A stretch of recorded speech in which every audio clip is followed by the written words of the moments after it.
बिस्मिल्लाहिर्रहमानिर्रहीम। अस्सलाम वालेकुम dear students.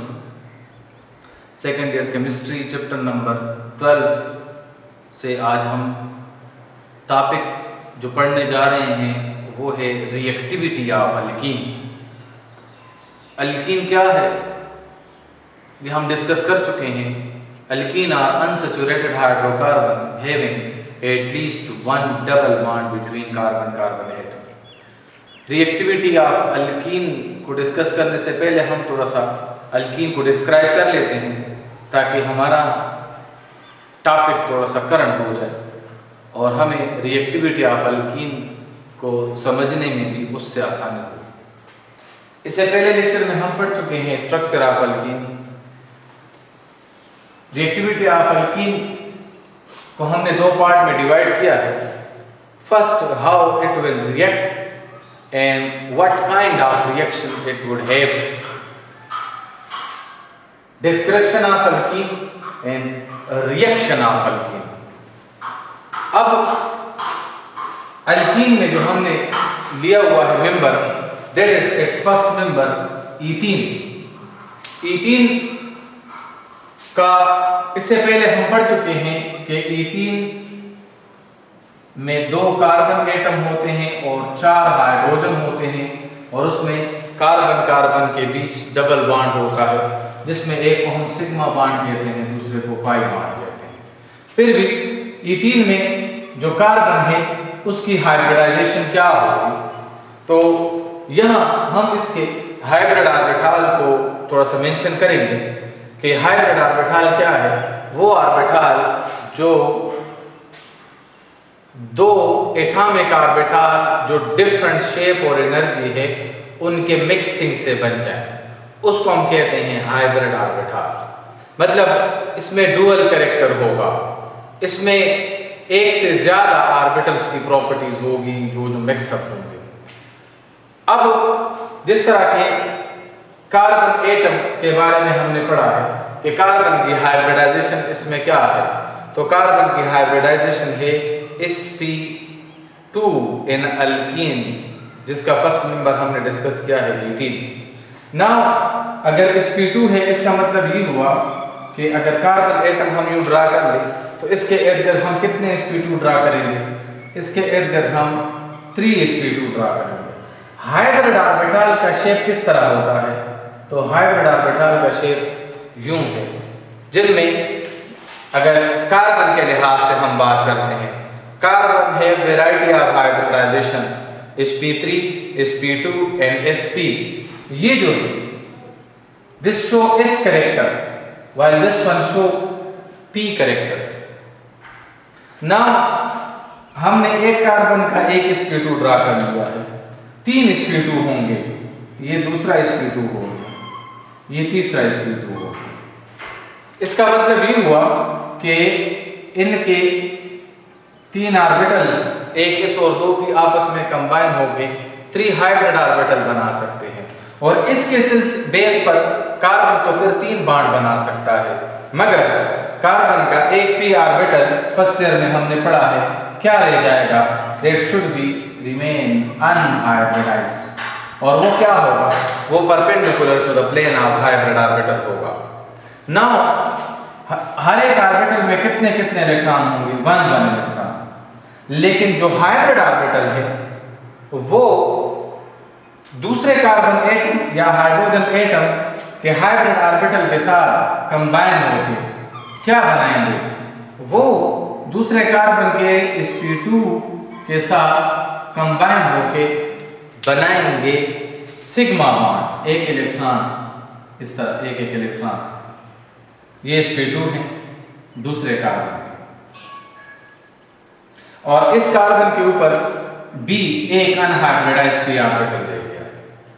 Now my dear students, इसका मतलब ये हुआ कि हाइब्रिड ऑर्बिटल क्या बनाता है, तो देखें बेटा हाइब्रिड ऑर्बिटल किस तरह ओवरलैप हुए हैं, लीनियरली या हेड ऑन ओवरलैपिंग हम इसको कहते हैं। तो हाइब्रिड ऑर्बिटल के नतीजे में क्या बनेगा, सिग्मा बॉन्ड बनेगा।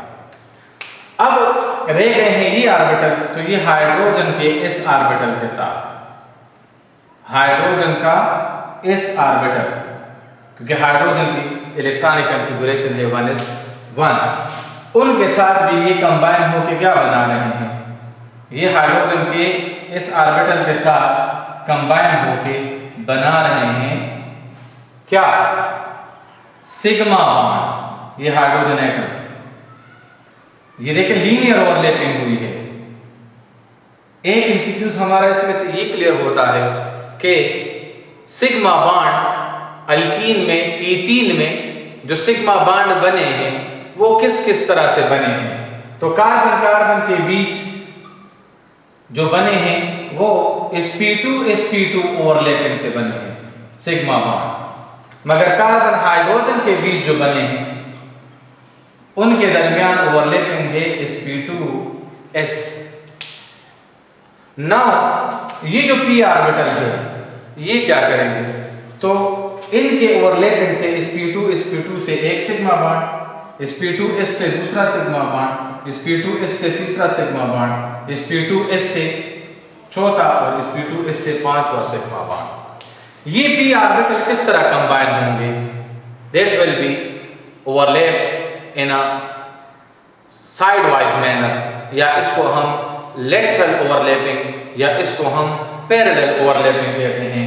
ये ऑर्बिटल यूं कंबाइन है, इनमें भी एक एक इलेक्ट्रॉन है, ये आपस में अपने electron side by side overlapping से शेयर कर लेते हैं। इस तरह इसके इस बॉन्ड को हम क्या कहते हैं, पाई बॉन्ड। तो यहां ईथीन में जो पाई बॉन्ड बना है वो किस ओवरलैपिंग से बना है, this is form by the side wise overlapping of py orbital of one carbon and py orbital of another carbon. इनका शेप आपको मैंने कहा ना, हाइब्रिड ऑर्बिटल का शेप देखें ये अनहाइब्रिडाइज्ड ऑर्बिटल से डिफरेंट है, क्योंकि वो मिक्सर है और ये मिक्सर नहीं है, ये एक ऑर्बिटल है। एज अ रिजल्ट हमारे पास जो अल्कीन बनेगा उनका शेप यूं होगा, ये सिग्मा बॉन्ड हो गया और ये पाई बॉन्ड हो गया। ना कार्बन कार्बन का जो बॉन्ड लेंथ है, ये जो बॉन्ड लेंथ है that is equal to 1.34 angstrom, और कार्बन हाइड्रोजन का जो बॉन्ड लेंथ है that is equal to 1.09 angstrom. अब ज्योमेट्री क्या होगी, तो आप देख लें कार्बन कार्बन या कार्बन हाइड्रोजन का जो बॉन्ड एंगल है वो कितना है, that is equal to 120 degree. Bond angle इसको ज्योमेट्री इसकी क्या होगी, that is known as trigonal planar.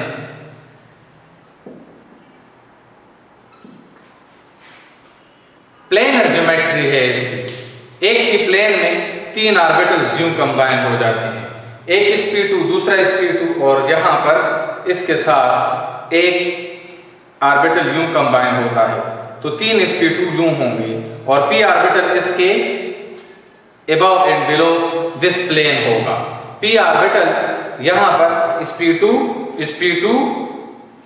एक sp2 और जो p ऑर्बिटल इसमें मौजूद है तो वो यूं होगा, sp2 कार्बन एटम के यूं, ये sp2 इसके हैं।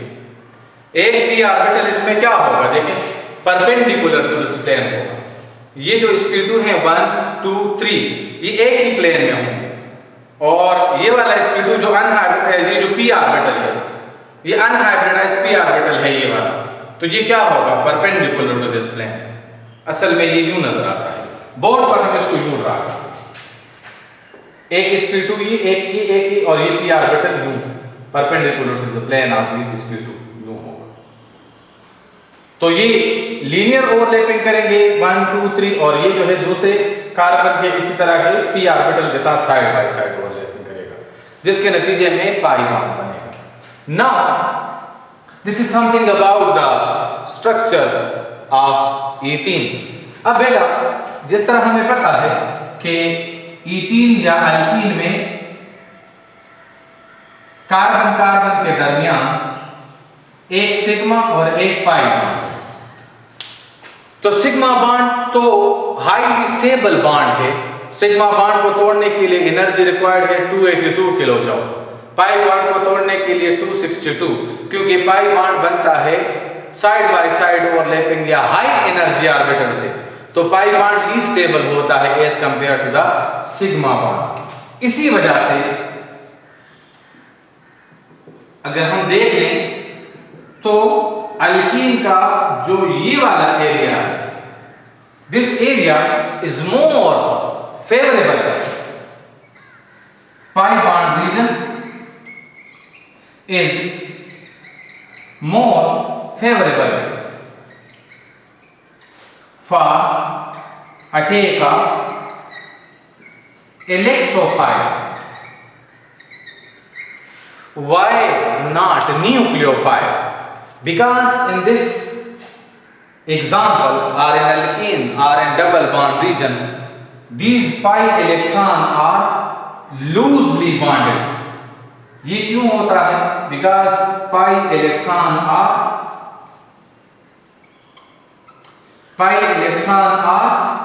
Loosely bonded electron, that's why electrophile can attack easily on this region. अगर इलेक्ट्रोफाइल यहां इजीली अटैक करेगा तो यहां पर अल्कीन में जो रिएक्शन होते हैं तो वो कौन से रिएक्शन कहलाएंगे? जब इनके साथ कोई इलेक्ट्रोफाइल ऐड होता है तो इनका रिएक्शन क्या कहलाएगा? Then it will be known as electrophilic addition reaction.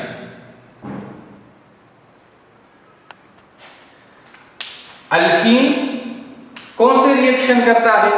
Alkyne undergoes addition reaction. क्यों एडिशन रिएक्शन करता है?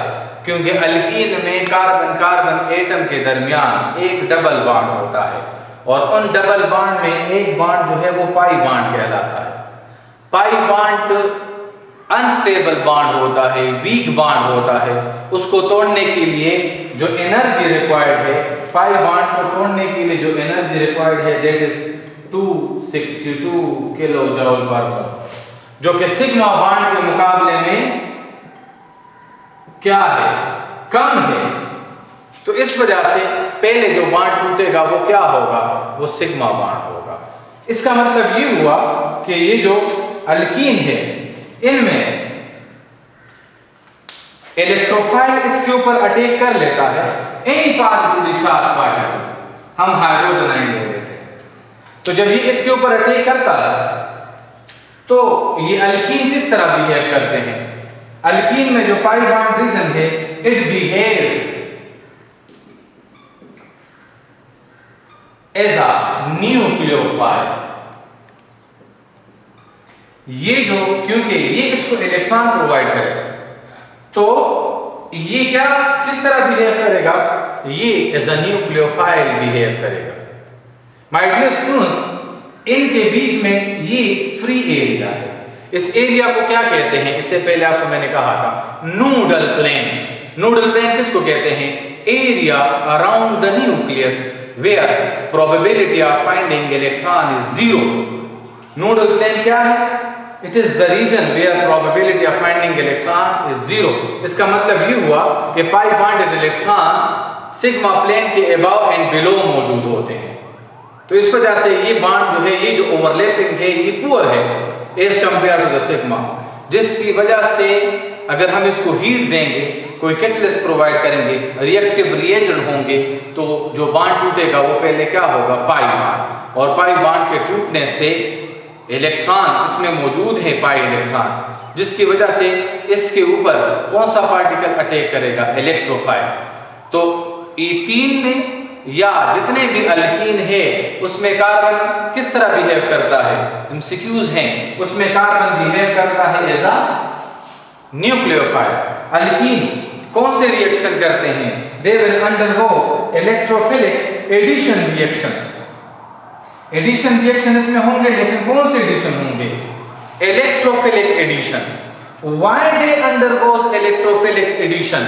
Because in alkene the double bonded carbon behave as a nucleophile. ये बात तो हमें क्लियर हो गई। अब आते हैं रिएक्शन ऑफ अल्कीन की तरफ। अल्कीन को थोड़ा सा पढ़ते हैं, क्योंकि अगर आप लोगों ने रिएक्शन ऑफ अल्कीन डायरेक्ट पढ़ लिए तो इसमें बहुत मेजर एमसीक्यूज हमसे मिस हो जाते हैं। तो उससे पहले हम थोड़ा सा, मैंने यहां पर इसको मजीद एक्सप्लेन करने की कोशिश की है और फिर हम रिएक्शन की तरफ आएंगे। अल्कीन हमारे पास दो तरह के हो सकते हैं।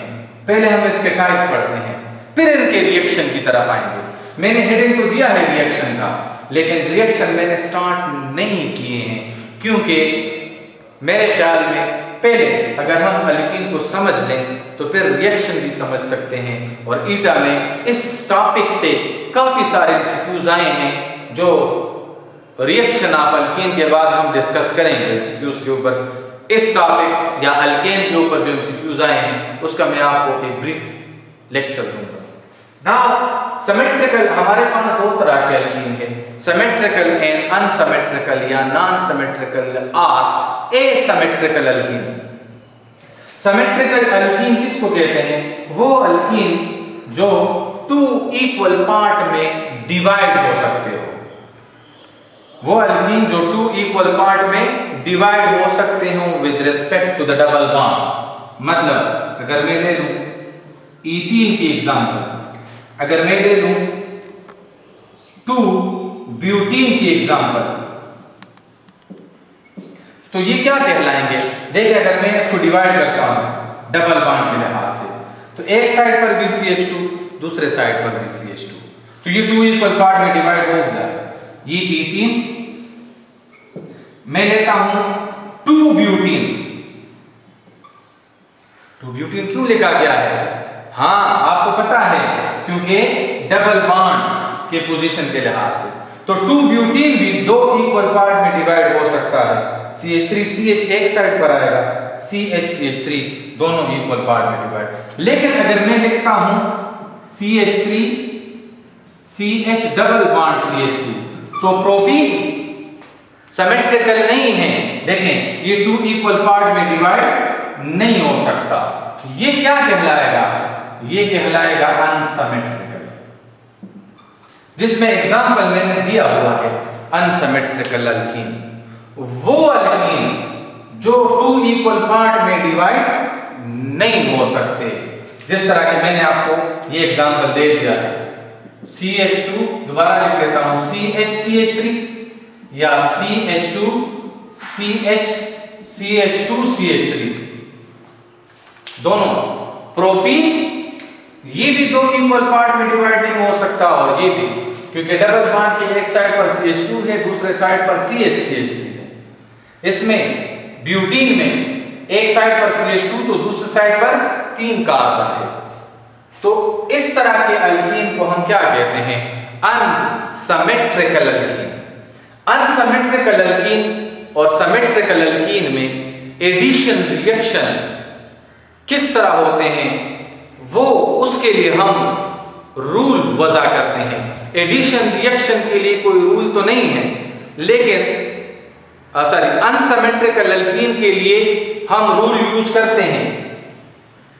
इसी वजह से इसको डिवाइड किया गया है। एडिशन रिएक्शन सिमेट्रिकल अल्कीन में किसी और तरह से हो सकता है, अनसिमेट्रिकल अल्कीन में वो रिएक्शन किसी और तरह से होगा। सिमेट्रिकल अल्कीन के लिए कोई रूल नहीं है, लेकिन अनसिमेट्रिकल अल्कीन के लिए रूल है। वो क्यों है, वो हम नेक्स्ट लेक्चर में डिस्कस करेंगे कि अनसिमेट्रिकल अल्कीन के लिए क्यों हमने रूल वज़ा किया है।